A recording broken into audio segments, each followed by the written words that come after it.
Bonjour, salam alaikum et on est sur la chaîne Athènes KCS.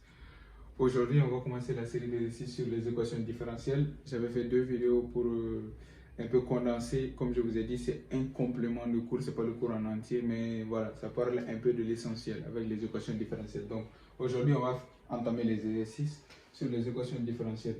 Donc on a exercice, résoudre les équations différentielles suivantes. Donc petit 1, on m'a donné y seconde de x moins 5y prime de x plus 6y de x égale à 0.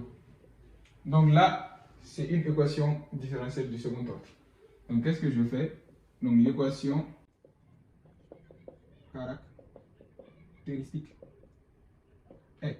Donc vous vous souvenez, le y seconde, ça devient r carré, moins 5 y prime, ça devient r, et le y, c'est comme on écrit rien là-bas. Voilà, donc notre équation caractéristique, c'est ça.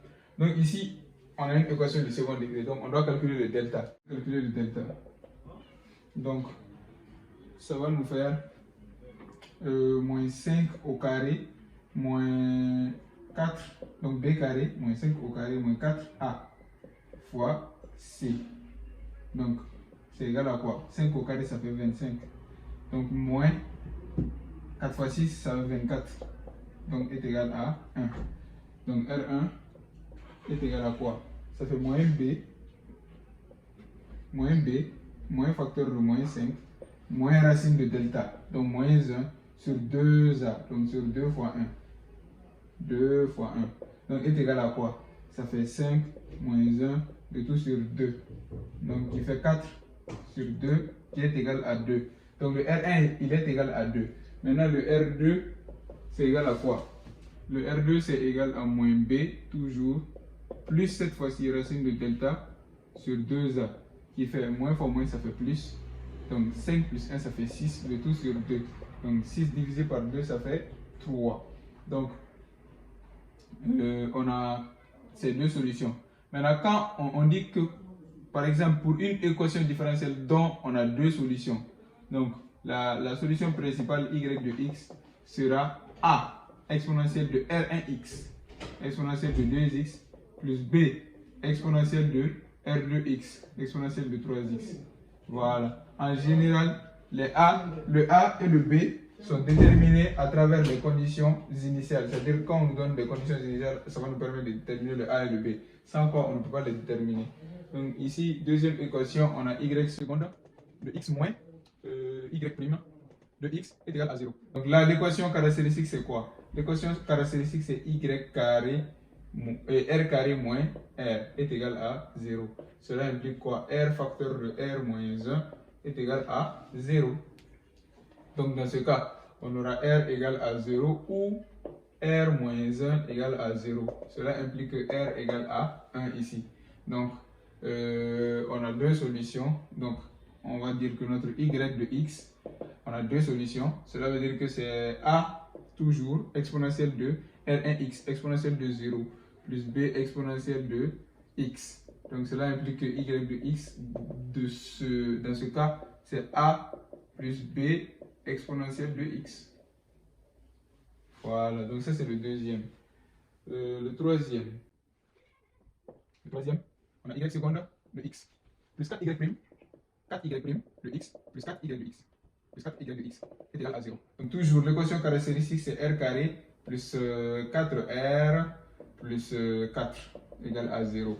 Donc delta égale b carré, b au carré, moins 4 facteur de a facteur de c.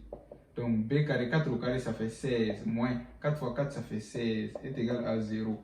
Donc ici on a le delta égal à 0. Donc R0 égale à quoi? Moins b sur 2a qui me fait quoi?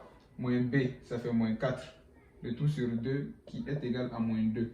Donc on a dit dans mes anciennes vidéos de cours, si vous ne les avez pas visionnées, je vous conseille, parce qu'on a déjà parlé de ça. Dans le cas où l'équation du second ordre me donne un delta égal à 0, la solution c'est ax plus b exponentielle de r0x, donc moins 2x.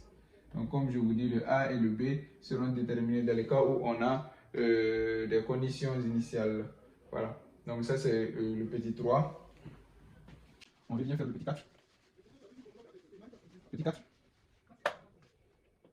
4, y seconde, oui, y seconde de x plus 4y de x plus 13 x prime de y prime de x, je veux dire, plus 13 y de x est égal à 0. Oui, exactement. Donc, l'équation caractéristique, c'est quoi? C'est r carré plus 4r plus 13 égale à 0. Donc, le delta est égal à quoi? B carré. Donc, B, c'est quoi? C'est le 4. Donc, 4 au carré moins 4 facteur de 1 facteur de 13 est égal à quoi? 4 au carré, ça fait 16. Donc, 4 fois 3, 12. J'écris 2, je retiens 1, 84, 52. Donc, ça fait 52. Donc, moins 36. Donc, qui est inférieur à 0. Donc, le delta est inférieur à 0 déjà. Donc, lorsque mon delta est inférieur à 0, cela veut dire que nous sommes dans le contexte des complexes. Donc, ça fait 36 i carré déjà. On remplace par le i carré. Donc, 36, c'est quoi? C'est 6 fois 6 qui est 36. Donc, ça fait 6i, le tout au carré. C'est ça mon delta. Donc, cela veut dire que la racine plutôt de delta égale à 6i. Donc, R1 égale à quoi? Moins B. Moins B, ça me fait quoi? Moins 4. Moins racine de delta moins 6i, le tout sur 2a. Donc, il me fait, quand je mets 2 en facteur ici, j'aurai 2 moins 3i, le tout sur 2. Donc, est égal à 2 moins 3i.